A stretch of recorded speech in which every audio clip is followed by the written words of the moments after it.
to the stars, ladies and gentlemen, I will fire. Except that at this early stage, no one in the group even knew three chords. In the great punk rock tradition of the times, U2 were a band before they could actually play. I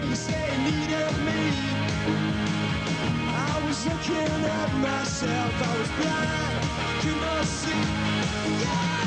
Oh, we were only kids, do you know what I mean? We really were only kids. We made our first record, I think we were 18, 19, so we didn't know what was going on.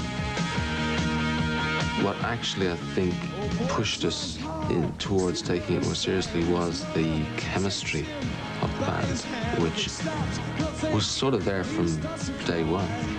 Buzzing with youthful energy, U2's early performances found Bono going to extraordinary lengths to capture his audience's attention. Something of a pioneer in the perilous act of stage diving, disbelieving crowds would watch on with mixed feelings of excitement and terror.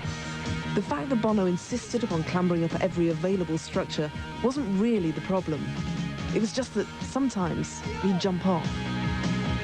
But when you're 16 years old, you think you can take on the whole world, don't you? Sometimes you're right. Their manager back then was Paul McGuinness. Significantly, he's still their manager today. My pleasure. It was a place where everything was legal. We will rock you. Zoo TV was really us completely losing run of ourselves, letting our imaginations run riot. We'll rock you. And anyone else's imagination that we could get our hands on. They had the vision, but we had the television. We're stealing from the thieves. With Achtung Baby, U2 has successfully reinvented themselves. With Zoo TV, they set about reinventing the whole live rock experience. One of the things about rock and roll stars is that they're bigger than life, they're bigger than the audience, they're almost intimidating. Isn't that off-putting? Doesn't that kill intimacy, though? It does. Yeah, absolutely. But you look great.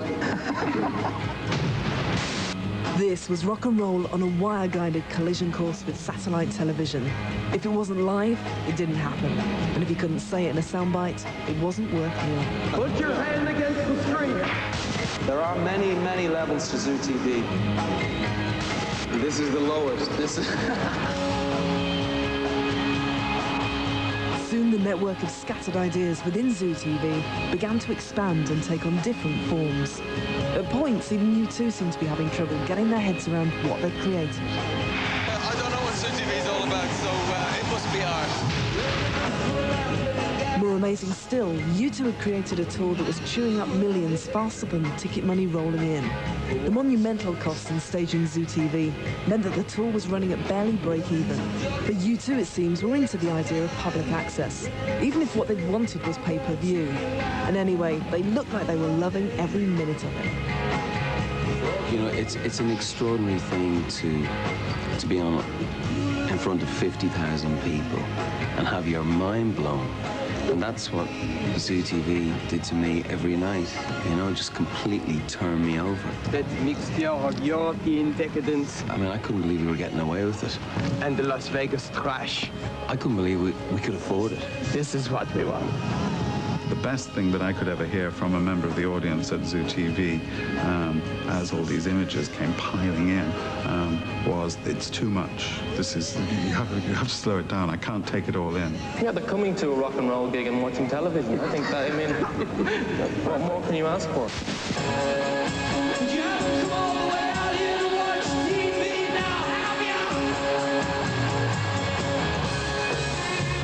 Energised by the high of all this, U2 even flew home to Dublin on their days off to begin the recording of a single that became an EP that grew into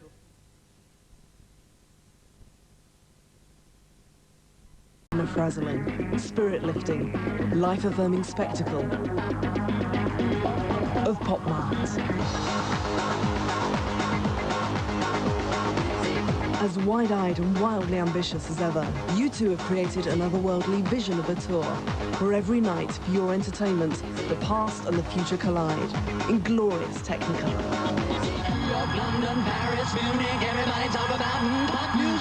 If God watches TV, You can bet his screen isn't as big as U2's.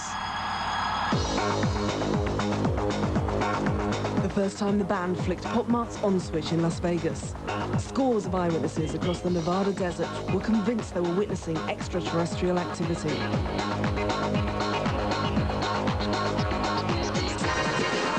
Lighting up the heavens, it was as if the mothership was coming into land. Forget Pink Floyd's Flying Pig, Michael Jackson's Box of Tricks and Illusions, or the Stones' Inflatable Demons. U2's Pop Mart is the most adventurous rock show that the planet has witnessed so far.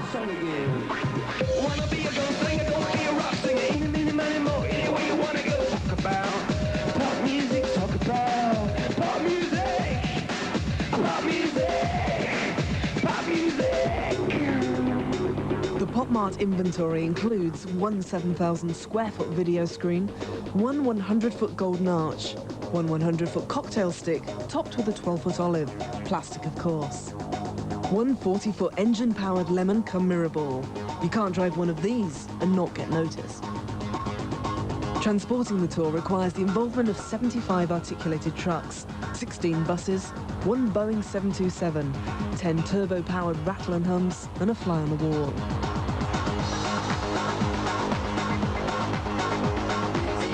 Oh, and there's the 250 tour employees to think about, including, and this is true, a small army of Belgians wielding hairdryers who abseil up and down the screen when it gets wet.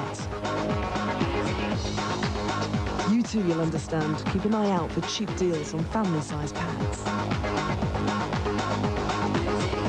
And so, 2 million satisfied customers later, tonight U2 unveil Pop Mart in Europe. The first night of a tour that will take them to 28 cities in 20 different countries.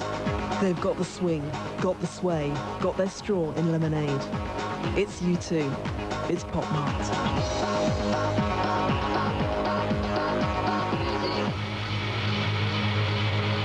When the four members of U2 first got together back in the summer of 1976, there wasn't, of course, much in the way of computer-generated imagery for them to play around with. This was a band using the power of no more than